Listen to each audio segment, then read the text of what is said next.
उस्ताद जी, मौसी, बेटा, पापा।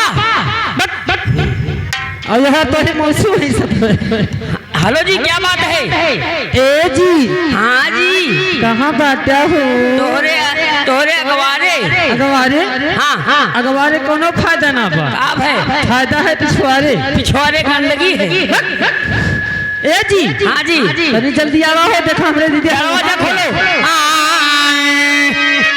अरे नयन भरी कई कजरा, अरे नयन भरी कई कजरा, जब ससुरारी मान नयन भरी कई कजरा, जब ससुरारी मान नयन भरी कई कजरा, नयन भरी कई कजरा, नयन भरी कई कजरा, जब ससुरारी मान नयन भरी कई कजरा, जब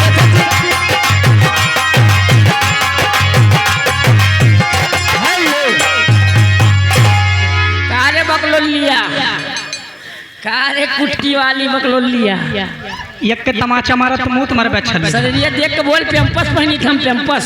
कुटकी वाली ना, नंसा बाजार कुटीवा वाली। अच्छा ये बताओ दोनों बहन, हाँ। गधा कै गोड़ हो? बता बच्चा। बताओ, अरे कुल पूछो को हमसे पूछा करा। गधा कै गोड़? चाट। भाग से, भाग से, भाग से। हे कुटी वाली, ये कहा गधा के 4 गोड़ हो, गधा कै गोड़? चारे धोत है।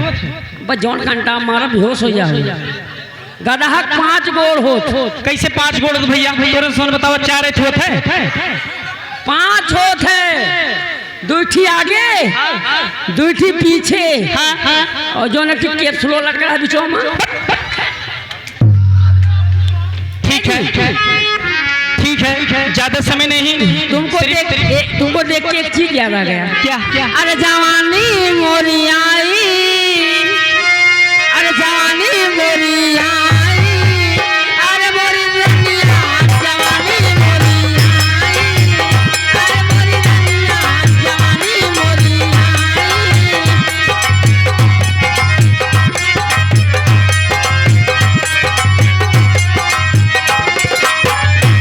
ई जब जवानी भइल 8-9 साल के, अच्छा, ई जब जवानी भइल अच्छा। 8-9 साल के, जवानी कुनकुनानी,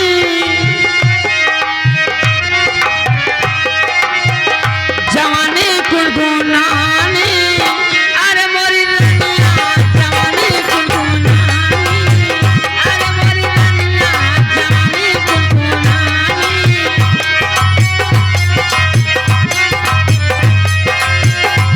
ई जब जवानी भइल 18-20 साल के, अच्छा। एकदम चढ़त जवानी, एकदम हाँ। ई जब जवानी भइल हाँ। 18-20 साल के, जवानी बुबुआनी, जवानी बुबुआनी, बस में नहीं जवानी बुबुआनी, बस में नहीं जवानी बुबुआनी।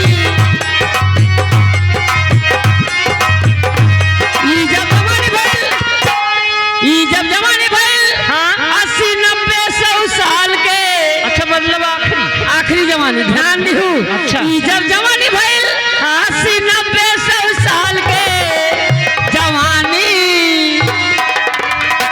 जवानी गंधानी, क्यों ना पूछी जवानी गंधानी, क्यों ना पूछी जवानी हेलो, यहाँ पे आई हुए हमारे भाइयों से और माताओं बहनों से हाथ जोड़ के हम वंदन है। आप लोग से ज्यादा समय नहीं, अभी हमारे कुछ कलाकार तैयार हुए हैं और कुछ नहीं। आप लोग से ज्यादा समय नहीं, सिर्फ 10 से 15 मिनट का समय लिया जाएगा। कल्लू नाठू बन कठवा, हाँ, भंडारी, भंडारी 20 रुपए का पुस्तक कहना, उठ लाली से रोटी बोल के। इससे पहले गजल की फरमाइश है। ऊँट लाली इधर आगे सुरजीत वर्मा जी, जो कि नंसा के निवासी हैं, बीज भंडार, उनकी तरफ से 100 रुपए का पुरस्कार है, लेकिन ये कलम बंद रहेगा।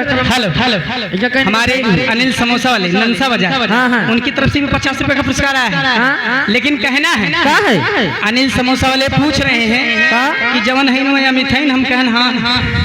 लेकिन कहना है अमित ना हो चमेला हो चमेला। एक छोटी सी गजल, ज्यादा समय नहीं लेते हुए हाँ 15 से 20 मिनट का समय लिया जाएगा, लेकिन कहना है कहना का है अगर दिल पर की रुसवाई हमें मंजूरी हो जाए,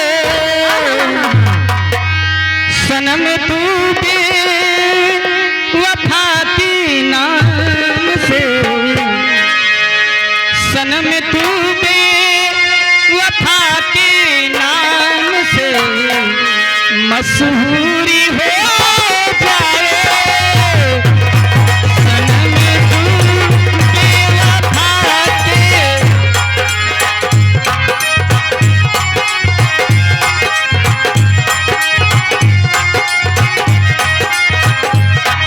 अगर दिलबर की रुसवाई हमें मंजूरी हो जाए, सनम तू बेवफा के नाम से मशहूरी हो जाए।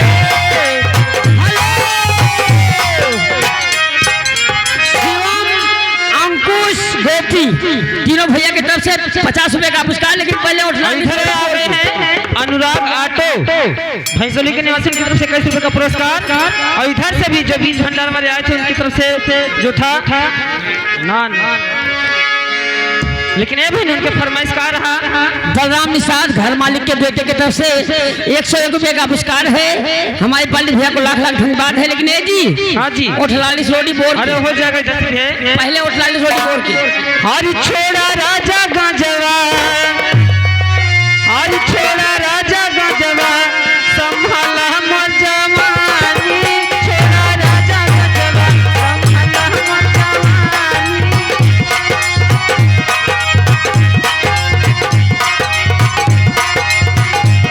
अरे बिना ही चाली सैया, हे बिना ही चाली सैया, तोहर मन मानी, छोड़ा राजा गजवा, संभाला मोर जवानी, छोड़ा राजा।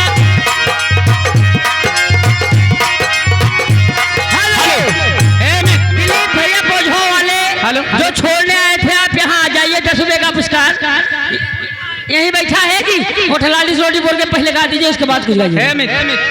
पैसा लेना जाए, कॉमेडियन है। जी हाँ लेकिन कहना है हर जातारा परदेश बलम